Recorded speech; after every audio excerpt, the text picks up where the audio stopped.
This is my mustache. There it is. Look at that. What a wonderful mustache. Please do bloopers. I drew it on with pen. I messed this up. Oh yeah.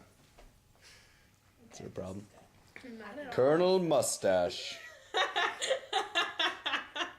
Perfect. You kind of look like Freddie Mercury or something. I can get this. Okay. Perhaps it was January when I first saw the mark on the wall. I don't remember exactly when I saw it. I remember the fire and the light upon my book.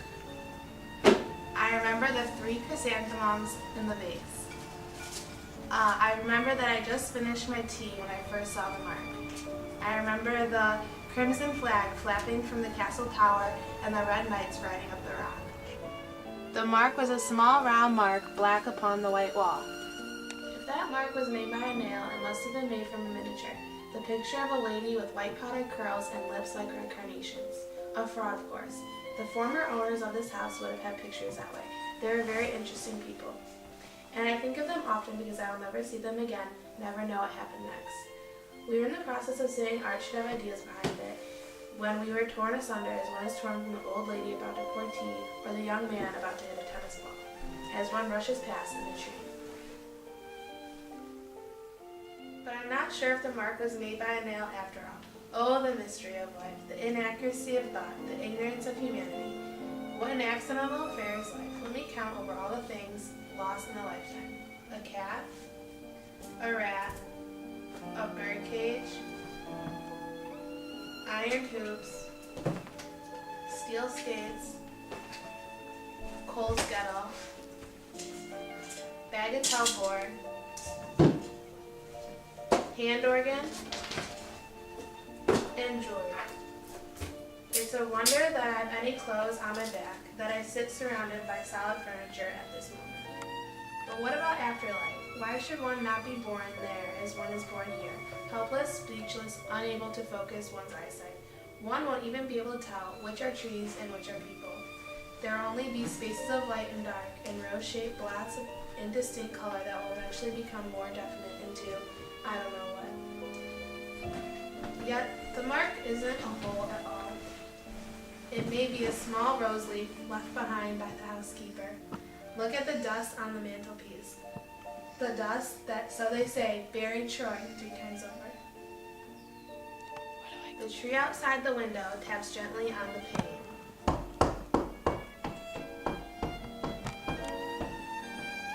I want to think quietly, calmly, spaciously, never to be interrupted or have to rise from my chair. I want to slip easily from one thought to another, to sink deeper and deeper from surface and facts. Let me catch hold of the first idea that passes. Shakespeare. A man who sat himself solidly in an armchair, and a shower of ideas fell perpetually from heaven down to his mind. But how dull is this historical fiction? It doesn't interest me at all. I wish I could hit upon a pleasant track of thought, indirectly reflecting credit upon myself. For those are the pleasantest thoughts, their thoughts like this. I came into the room. They were discussing botany. I said I'd seen a flower whose seed must have been sown in the reign of Charles I. What flowers grew in the reign of Charles I? I don't remember the answer. And so it went on, and all the time I'm dressing up the figure of myself in my own mind, but not openly adorning it, for then I should reach out at once for a book in self-protection. It is curious how one protects one's image from idolatry, or is it? It is a matter of great importance.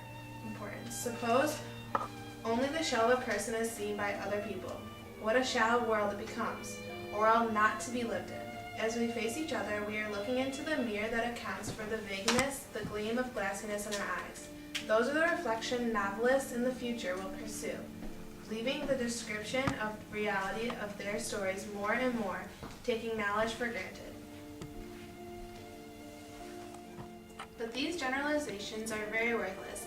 They recall the standard thing, the real thing from which one cannot depart.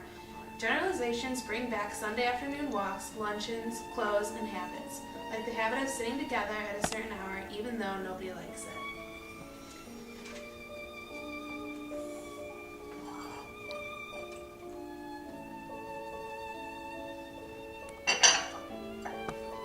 There was a rule for everything, like tablecloths. Yet how how shocking and wonderful it was to discover these real things were not entirely real at all, and gave the disbeliever a sense of illegitimate freedom. What takes the place of those standard things now? Men, if you are women, the masculine point of view governs our lives, sets the standard, creates the Whitaker's table of precedency, and the war, which will soon be lapped into the dustbin, leaving us all with an intoxicating, illegitimate sense of freedom, if freedom exists. The mark actually projects from the wall, suggesting that if I ran my finger across it, it would mount and descend a smooth ridge like those barrows on the South Downs, which are either tombs or camps. I prefer to say that they are tombs, finding it natural to find bones at the end of a walk. Some antiquary must have dug up those bones and given them a name. What is an antiquary anyways? A retired colonel for the most part, examining stones and comparing arrowheads, which give them a feeling of self-importance. And their wives are just as eager to keep them out of the house and in the camps in order to make their plum jams or clean out the study. So they keep the debate of camp or tomb alive.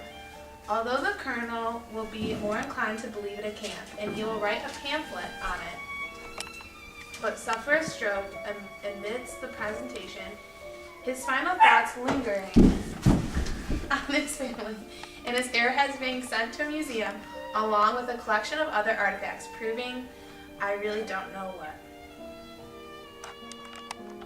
No, nothing is proved, nothing is known. What should I gain if I were to get up from my chair at this moment and determine that the mark is really perhaps a nail?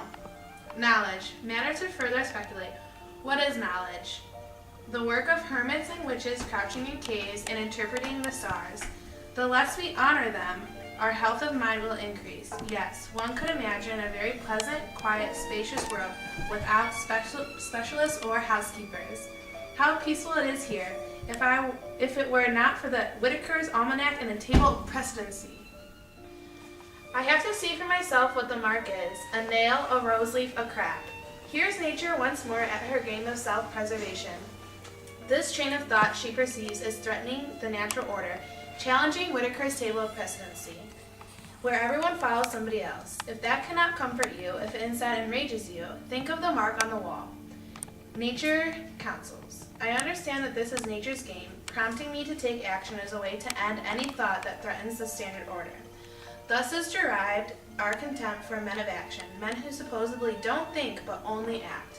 Still, there is no harm in stopping one's disagreeable thoughts by looking at a mark on the wall. Are you zooming out? Extreme close up. Stop! Indeed, now that I have fixed my eyes on the mark, I feel I have grasped something definite and real, the kind of thing one worships when one awakens in the middle of the night, seeking some proof of existence other than ours. That is what one wants to be sure of, some existence other than our own. What is a pleasant thing to think about? It comes from trees, and trees grow, and we don't know how they grow. I like to think of the tree itself. First the close, dry sensation of being wood, then the slow, delicious ooze of sap. I like to think of it too on winter's nights, standing in the empty field. The song of the birds must sound very loud and strange, and I think of how cold insects must feel.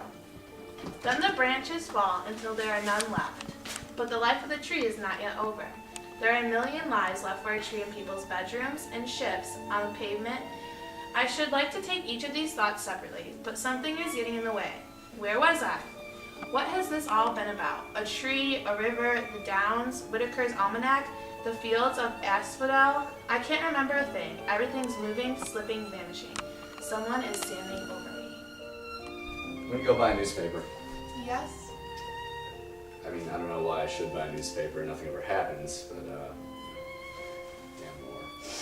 All the same, I don't see why we should have a snail on our wall. Ah, the mark on the wall. It is a snail.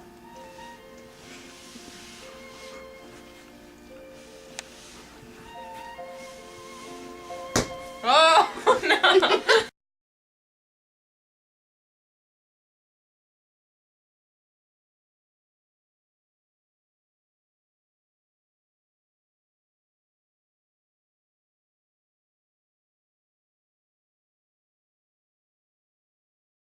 Okay, I'm ready. The crabs have pinchers. Do you want pinchers? No, guys, we're starting now. Oh my But god. Give me some tongs. Oh my god. Alright. Go. Dongs! Okay, wait. Guys, I can't do this without laughing. This is ridiculous. Okay. Just do it. Put the book over your face. Okay. Ready? And action. No, nothing is proved, nothing is known. What should I gain if I were to get up from my chair at this moment and determine that the mark is really perhaps... I lost my nail. Oh my god. Guys, wait, where'd the nail go? Oh, wonderful. That's like a giant nail, too. Okay, we do. Oh my god. Okay, are you ready? Yeah. And action. You didn't even click the button. It's still rolling. Okay. Oh crap, I don't have my line. Oh my god. It didn't work anyways. It didn't work anyways. This is not. I don't know where I put it. Oh, it's Katie's dogs look like they want to eat me. Are you actually filming them? Yeah, dude, they've been staring at me, licking their chops for like the past minute. It's kind of creeping me out, man. Oh god, oh god, oh god. Oh, he's got the bunny. There are a million lives left for a tree in people's bedrooms, in ships. Are you serious? Do we have to do the whole thing over? Yeah, we actually do. It was a lot stickier than I was expecting. Oh my god. Oh. Filming the mustache's demise. It was a wonderful mustache, really. Good thing we didn't use Sharpie, right? Sort of. I'm Depending on gonna how go you home. look My at mom's gonna be like, "What happened to your face?"